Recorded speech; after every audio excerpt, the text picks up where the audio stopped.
Selamat bertemu kembali dengan saya, Ibu Angelina Sriwidiati, untuk video pembelajaran Bahasa Indonesia kelas 10. Nah, kali ini kita masih membahas tentang teks laporan hasil observasi bagian kedua.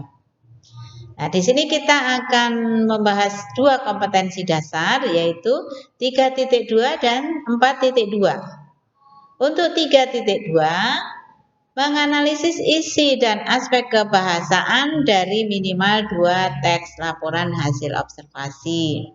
Sedangkan 4.2 yaitu mengonstruksi teks laporan dengan memerhatikan isi dan aspek kebahasaan baik lisan maupun tulisan.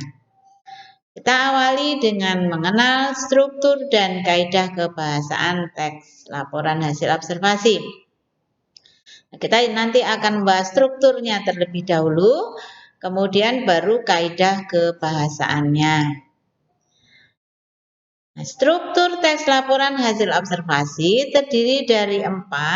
Yang pertama adalah definisi umum, kemudian definisi bagian, ketiga definisi manfaat atau perilaku, dan yang keempat penutup atau simpulan.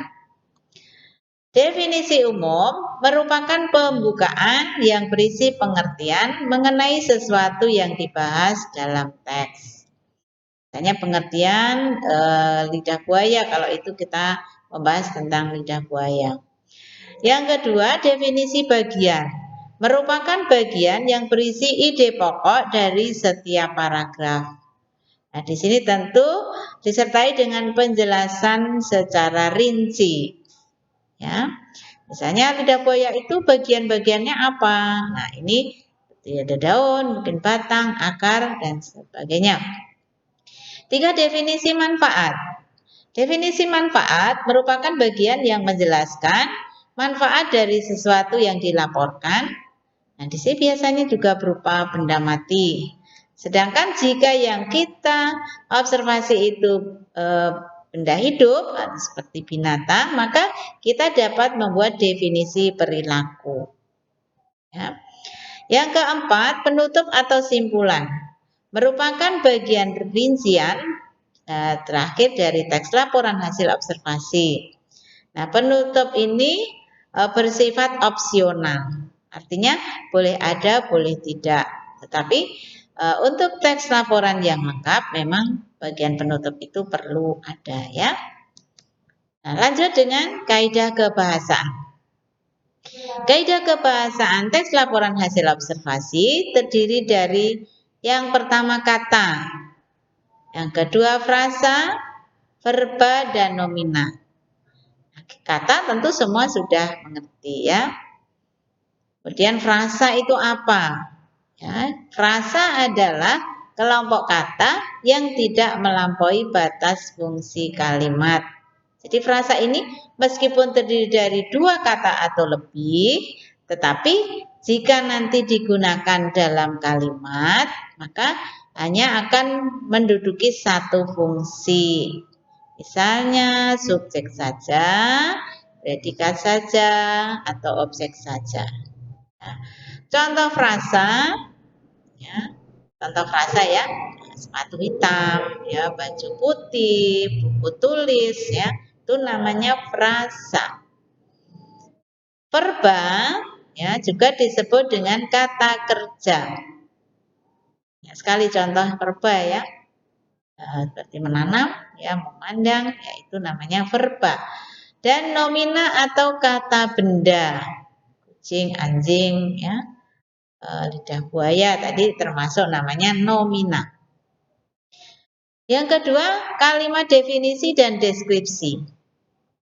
Dalam sebuah teks laporan hasil observasi, kita juga menemukan kalimat definisi atau kalimat yang berisi pengertian, dan deskripsi atau kalimat yang berisi penggambaran atau pelukisan tentang objek.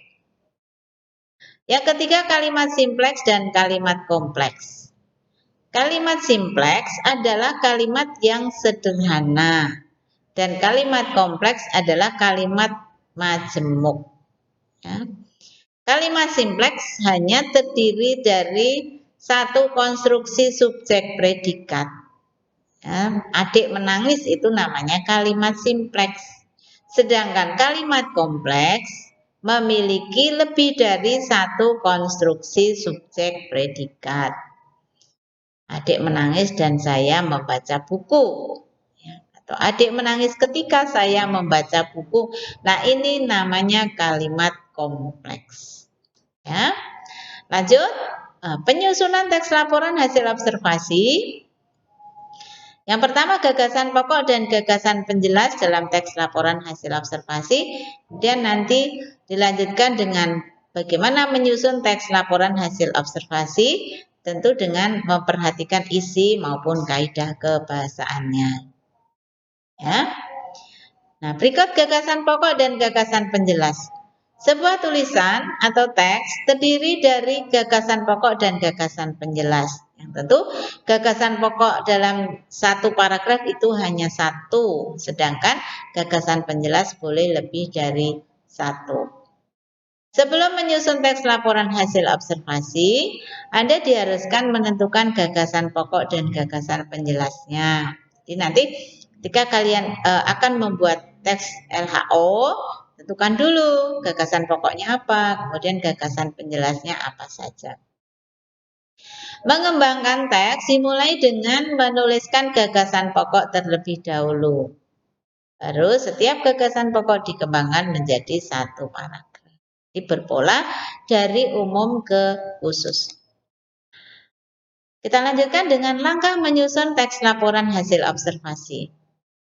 A. Menentukan topik masalah yang akan diamati. Tentukan terlebih dahulu apa yang akan diamati, tanaman atau hewan. Merencanakan cara menyelesaikan masalah. Kalau kita sudah memiliki topik, baru kita akan merencanakan apa yang mau kita bahas dari objek tersebut, ya, dari topik tersebut. Melakukan pengamatan sesuai dengan masalah yang ditentukan. Kita amati objeknya. Kalau tanaman, mulai dari akar, tanahnya, atau media tanam ya, batangnya, mungkin ada bunga, daun, dan sebagainya. Meneliti ulang hasil pengamatan, ya, mengkaji ulang sehingga bisa lebih lengkap. Membuat kerangka laporan, ya, menyusun laporan, dan terakhir membenahi laporan atau mengedit. Ya, itu langkah yang terakhir. Ya. Nah, sekian materi kita untuk video kedua. Ya, terima kasih atas perhatian kalian semua. Dan semoga kita tetap sehat dan tetap bersemangat. Ibu harap kalian dapat mengembangkan ya segala sesuatu yang berkaitan dengan teks laporan ini dari sumber-sumber lain ya. Sampai jumpa pada video berikutnya dan salam sehat selalu. Oke.